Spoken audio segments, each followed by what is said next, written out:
Our secret taste recipe is to cook with lemon care. Kutti's Healthy Samayal. Hello friends, welcome to Kutti's Healthy Samayal. Be positive, be healthy. நம்ம சேனலை subscribe பண்ணாதவங்க subscribe பண்ணிவிட்டு பக்கத்தில் இருக்க bell பட்டனை click பண்ணிக்கோங்க. All ஆப்ஷனை click பண்ணுங்கள். அப்போ தான் நாங்கள் போடுற எல்லா வீடியோஸோட நோட்டிஃபிகேஷன்ஸ் உங்களுக்கு வரும். இது வரைக்கும் சப்ஸ்கிரைப் பண்ண எல்லாருக்கும் தேங்க்யூ ஸோ மச். நாம் இன்றைக்கி ரொம்பவும் டேஸ்டியான சூப்பரான ஒரு ஸ்வீட் ரெசிபி தான் பார்க்க போகிறோம். சுஜி மில்க் கேக் ரெசிபி தான் இது. நம்ம வீட்டில் ரவை இருந்தால் போதாங்க, இது ரொம்ப சுலபமாக டேஸ்டியாக செஞ்சிடலாம். இது எப்படி செய்யுதுன்னு வீடியோ ஸ்கிப் பண்ணாமல் பாருங்கள். அப்போ தான் உங்களுக்கும் யூஸ்ஃபுல்லாக இருக்கும், எங்களுக்கும் அது சப்போர்ட்டிவாக இருக்கும். இப்போ நம்ம ரவா மில்க் கேக் எப்படி செய்யுதுன்னு பார்த்துக்கலாம். இதுக்காக ஃபர்ஸ்ட் நான் ஒரு பேன் வச்சுக்கிறேன். பேன் சூடான பிறகு 1/4 கப் அளவுக்கு நெய் ஆட் பண்ணிக்கிறேன். இப்படி நெய் ஆட் பண்ணி செய்யும்போது ஃப்ளேவரும் டேஸ்ட்டும் ரொம்ப சூப்பராக இருக்கும். இப்போ நெய் நல்லா உருகிடுச்சு. இது கூட நான் 1 கப் அளவுக்கு ரவை ஆட் பண்ணிக்கிறேன். ரவை ஆட் பண்ண பிறகு நல்லா நம்ம 5 to 7 மினிட்ஸ் அளவுக்கு நல்லா இந்த நெய்லேயே வறுத்துக்கலாம்.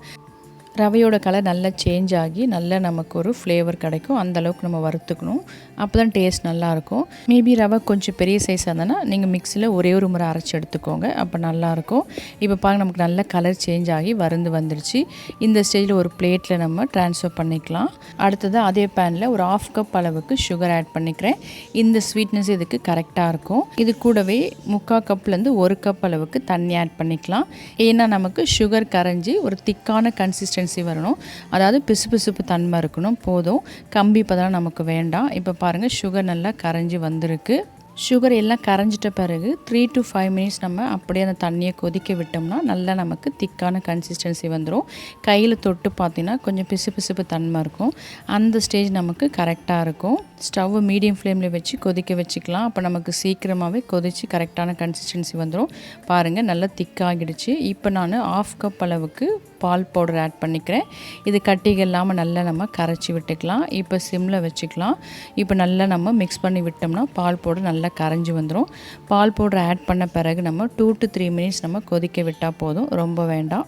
அடுத்தது இது கூட கொஞ்சமாக குங்குமப்பூ ஆட் பண்ணிக்கிறேன். இது நல்லா ஃப்ளேவர் கொடுக்கும், கொஞ்சம் நமக்கு கலரும் சேஞ்ச் ஆகும். ஸோ பார்க்குறதுக்கு அட்ராக்டிவாக இருக்கும், டேஸ்டியாகவும் இருக்கும். இப்போ இது நல்லா நம்ம மிக்ஸ் பண்ணி விட்டுக்கலாம். இப்போ நம்ம வறுத்தெடுத்து வச்சுருக்க ரவையை ஆட் பண்ணி நல்லா மிக்ஸ் பண்ணி விட்டுக்கலாம். கட்டிகள் இல்லாமல் நல்லா மிக்ஸ் பண்ணிக்கணும். நம்ம ரவையிலே நெய் சேர்த்து நல்லா வறுத்துருக்கோம். ஸோ இப்போ எக்ஸ்ட்ரா நம்ம நெய்யில் ஆட் பண்ண வேண்டாம், இதுவே நமக்கு கரெக்டாக இருக்கும். இப்போ நல்லா மிக்ஸ் கொடுத்துட்டே இருக்கணும், நமக்கு பேனில் ஒட்டாமல் வரணும். அடுத்ததாக ஃப்ளேவருக்காக ஒரு 1/2 ஸ்பூன் அளவுக்கு ஏலக்காய் பவுடர் ஆட் பண்ணிக்கிறேன். இப்போ இதை ஆட் பண்ணப்போ நல்லா மிக்ஸ் கொடுத்துக்கலாம். இன்னும் கொஞ்சம் நேரத்தில் நமக்கு ஸ்வீட் ரெடி ஆகிடும். ஸோ இந்த மாதிரி ஸ்டேஜில் ஏலக்காய் பவுடர் ஆட் பண்ணும்போது ஃப்ளேவர் ரொம்ப நல்லாயிருக்கும். பாருங்கள், நல்லா நமக்கு திக்காகிடுச்சு. நம்ம ஆட் பண்ண தண்ணியிலே ரவை நல்லா நமக்கு வெந்து சாஃப்டாக வந்துடும்.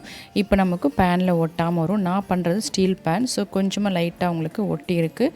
மேபி நீங்கள் நான்ஸ்டிக் யூஸ் பண்ணிங்கன்னா ஒரு துளி கூட ஒட்டாமல் அழகாக வந்துடும். பாருங்கள், இப்போ நமக்கு நல்லா ஒட்டாமல் நல்லா திக்காகிடுச்சு. இது நமக்கு கரெக்டான ஸ்டேஜ். இப்போ நான் ஒரு பட்டர் ஷீட் போட்டு வச்சுருக்கேன். ட்ரேயில் இதை ட்ரான்ஸ்ஃபர் பண்ணிக்கிறேன். இல்லை நீங்கள் ஏதாவது பவுல் இல்லை பிளேட் எதுலனாலும் நீங்கள் ட்ரான்ஸ்ஃபர் பண்ணிக்கலாம். நான் இன்றைக்கி ட்ரேயில் தான் நெய் தடவி வச்சுருக்கேன். அதில் ட்ரான்ஸ்ஃபர் பண்ணி நல்லா நம்ம லெவல் பண்ணிக்கலாம். நெய் அப்ளை பண்ண ஸ்பூன் வச்சு நம்ம லெவல் பண்ணி விட்டோம்னா ஒட்டாமல் வரும். இது லெவல் பண்ண பிறகு இது மேலே நான் ஜஸ்ட்டு குங்குமப்பூ கொஞ்சமாக வச்சு கார்னிஷ் பண்ணிக்கிறேன். பார்க்குறதுக்கு அட்ராக்டிவாக இருக்கும், அதுக்காக தான். நல்லா ஆறி வந்த பிறகு நம்ம விரும்பின ஷேப்பில் கட் பண்ணிக்கலாம். நான் இன்றைக்கி ரெக்டாங்கிள் ஷேப்பில் தான் கட் பண்ண போகிறேன். பாருங்கள், மேலே நம்ம குங்குமப்பூ வச்சு கொஞ்சமாக கார்னிஷ் பண்ணியிருக்கோம். அது பார்க்கும்போது எவ்வளோ அட்ராக்டிவாக இருக்குது.